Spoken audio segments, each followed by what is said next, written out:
We about to move on from this shit though. We got that nigga Dame Dash talking about this nigga Cam'Ron. You heard me? Yeah. Yeah, let me see something. I don't know if it might be.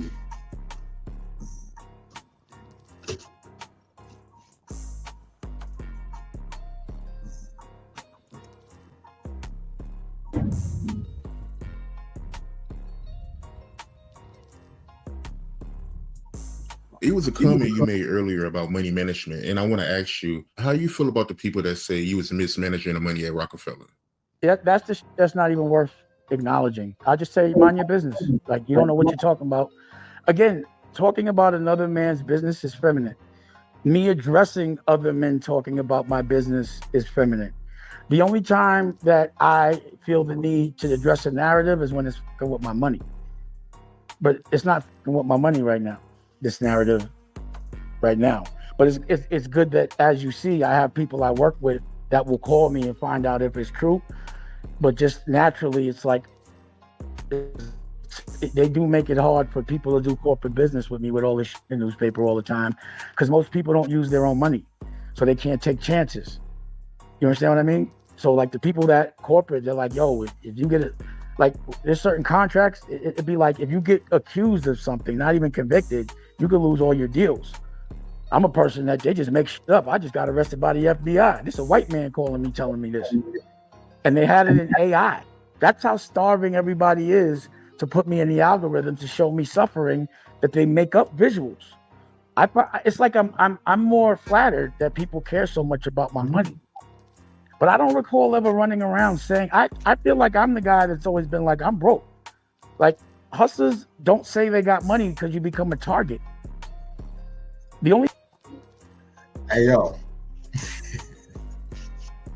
So, I think whatever, like, the Dame Dash that we see now, bro, is kind of, like, crazy, because if I were to go back and pull up all of, like, the old footage of how Dame was talking when, you know, that nigga was 2 Bentleys deep and shit and, like, private jetting it everywhere, not the same nigga, right?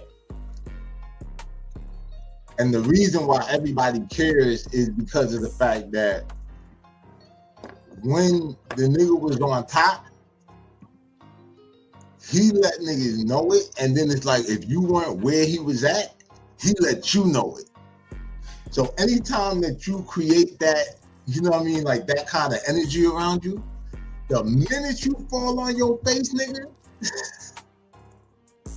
everybody want to line up to see that shit.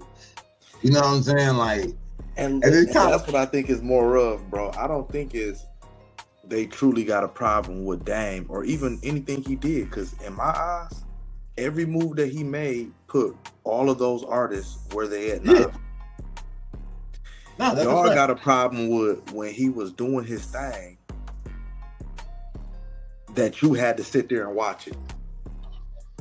Not, okay, Dame stupid or Dame making bad decisions. No, he's still making the same decisions he was making back then. But now it's a crew of you haters around now that finally got a position, and you could say, you know what? I never liked that nigga because he was always winning. So, yeah, let's push the button on this to stop that. Let's laugh at this in public. Like, I don't respect Jim Jones right now, and I got a love for Jimmy. I don't respect Cam right now, and I got a love for Cam. Like Jim Jones was saying some shit in The Art of Dialogue, like, yeah, you might have did some shit, but you wasn't pretty much shooting them buckets. He might not have been the guy shooting them buckets, but he was that motherfucking coach in there with you every step of the way. You should never speak on him unless you're talking about helping him out. Straight up. That's how I see. Like, nah, I mean, like, definitely you can't take away what Dame did for any of them niggas, because he played a big role in getting Cam off of Sony. You know what I'm saying? Like, and basically we all know what happened with the Dipset movement once, you know, that nigga was out of them shackles, right? I think or whatever, the thing that happens with, like, no artist or whatever and shit that was on Roc-A-Fella should, like necessarily say anything like bad about Dame, especially when it comes down to like state property niggas and all of that shit. And if you notice, most of those niggas, like, they stay pretty neutral with that shit. You get what I'm saying? The thing or whatever and shit, I think Jimmy's issue with Dame is that, you know, when Jimmy tried to get his deal over there, you know, they didn't want to cut him the check that he was asking for, you know, what he felt like he deserved. Right, so he was trying to get $1 million, you know what I mean, like a $1 million deal. So not $1 million flat out, but basically to produce the album and then whatever's left would be his account. So when they didn't give him that, that's what made him go over there and seek out the whole Koch situation. And then he made history over there because they didn't really have anything that was like buzzing, you know what I mean, like that. So he kind of feel like Jimmy having a run right now where he's actually a ranking, like, you know what I'm saying, like rapper, like that nigga. I always tell you in private, I've always said this shit, like that nigga is probably the most improved rapper from where he started to where he's at now. Like that nigga improved a lot. You understand what I'm saying? And I think he feels like to be still relevant now, like, and at his age, even though they calling him the oldest YN, it's like, nigga, I'm still doing this shit at a high level or whatever and shit. Like, yeah, he's not Drake or nobody, but you know, not to cut you off on your show, bro, but I feel like when Jim Jones even say shit like that, that's a cop out. We all know that it's 2025. This industry is really pay per play. Yeah, you done caught enough bags that when you push something out, you can pay every blog to make it seem like you're still relevant. It's a lot of rappers your age, they just don't want to do the shit. And I'm not even talking about do the shit as far as the recording. They don't even want to walk in that studio and record. That's why you're the only one relevant really from your class. They got that bag and they enjoying life with their kids. You the motherfucker that want to chase a #1 hit that you never had without Max B. That's Jimmy. That's what you want to do. You have an extensive spending habit, and you keep going from almost $1 million to damn near 50,000. We all know when a motherfucker always on tour, they don't got no money. Straight up, we know that. I mean, well, it goes two ways, right? Like if you can still get booked, like most niggas are gonna take the money. You get what I'm saying? Now the question is, most people will say the type of venues or the type of, you know what I mean, like shit that you're getting booked for, they would say like if you really had the bag, you know what I mean, like it wouldn't be that. Now, to me, it's just a matter of perspective, right? Because I can understand like where a nigga like Jim Jones come from and shit like that, like a project nigga. All right, put it like this, bro. Imagine like all the days or whatever, like you struggled on 7 Mile and shit like that or whatever, and it's like, yo, you just praying like 500 come through, right? But on a regular basis, even though you up right now, but it's still motherfuckers hitting your line like, hey, I got 20 for you. It's a club date. I got 15 for you. It's a club date. By the time you start adding that shit up or whatever, that's 100 racks, nigga, in a weekend. No. I ain't tripping on that part. But yeah, what I'm saying I mean, I understand it. But like, he want to yell out, "I'm relevant." Like, I'm dropping records, and these bitches is just going global. No, they're not, my nigga. Well, nah, You keep like you are one of them old niggas that want to stand next to the young niggas. You want to be all in the niggas' videos, and like I done seen you in the background of younger artists' videos. Just like I done seen when the nigga in my city, Peasy, was coming up. You was so close to him talking about y'all got a joint album coming out a couple of years ago, and it still ain't came out. Like you want to be relevant. See, it was niggas that was the cool kids and them niggas, and there was niggas that always was friends of them niggas, them cool niggas. And those are the niggas that's always trying to chase it, always trying to talk about what they did. Bruh, if your impact that you swear you making is as big as it is, you wouldn't have to say it. Straight up. I could definitely, I could definitely see that shit though. That shit right there. And I'm a Jim Jones fan. Nah, yeah, I fuck with Jimmy's. Like, you know what I'm saying? That's what I'm saying. Like, you know, but I could definitely see, you know what I mean, like that point too and shit for sure. Love to have a conversation if he wants face to face, but I don't think it would be that same energy.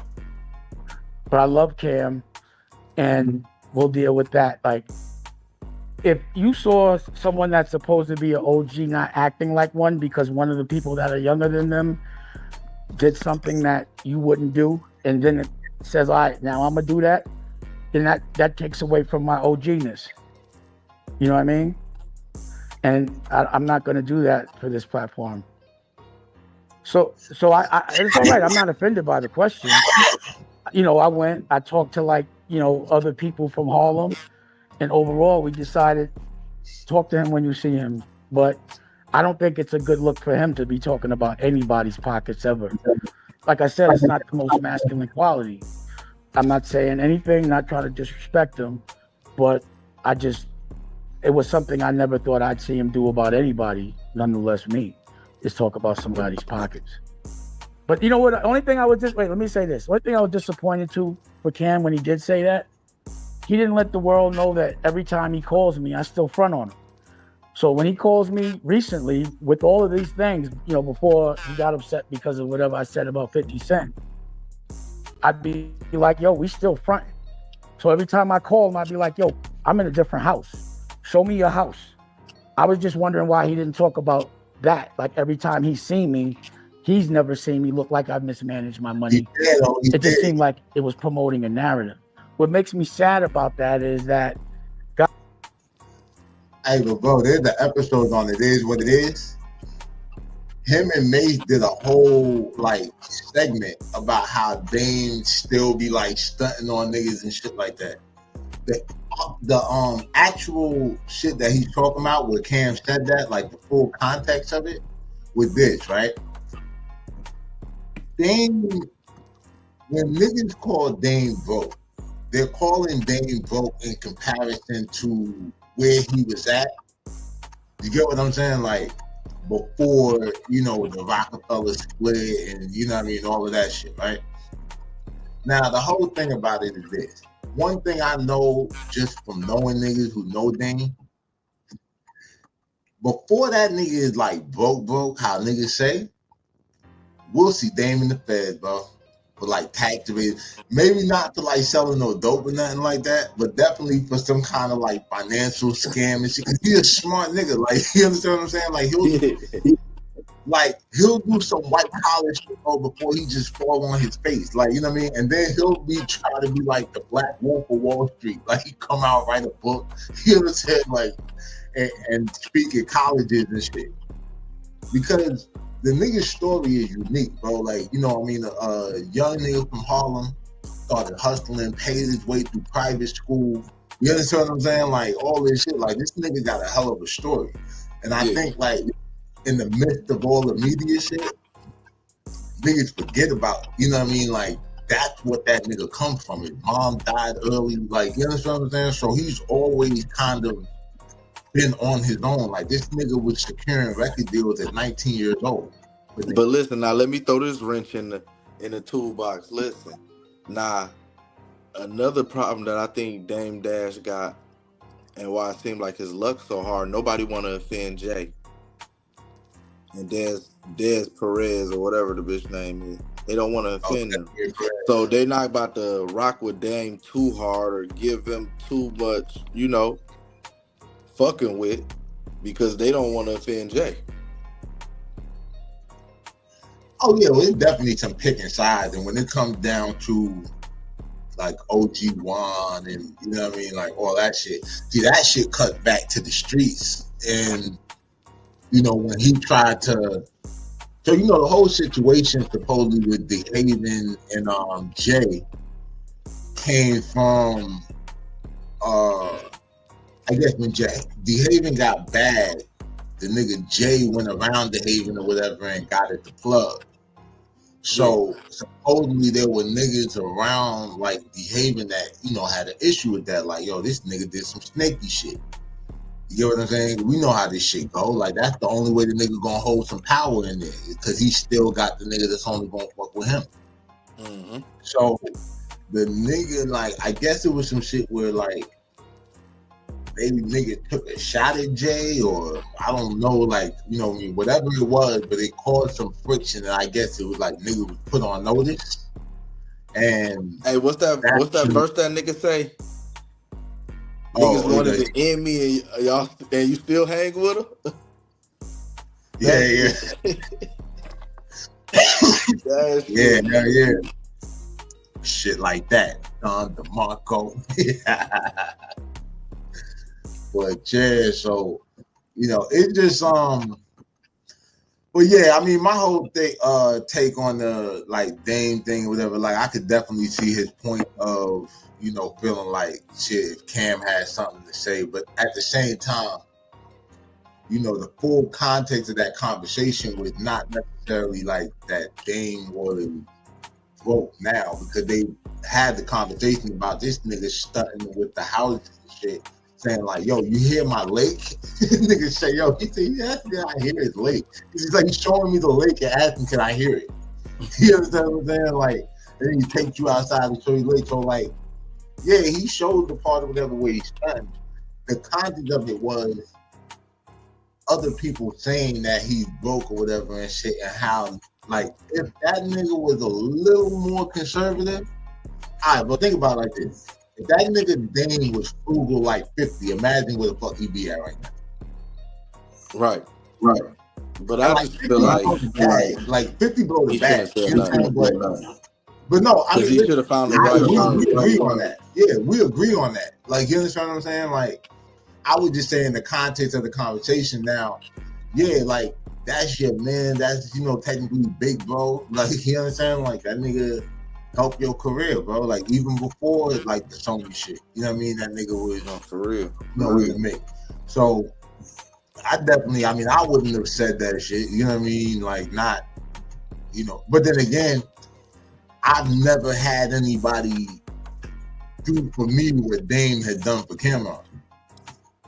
You know what I'm saying? So, in the same token, it's like, I don't, you know, like, I get it because of his obligation and shit. You know what I'm saying? Like, yeah, we could say that shit because ain't nobody, you know, get no big check cut this way. You know what I'm saying?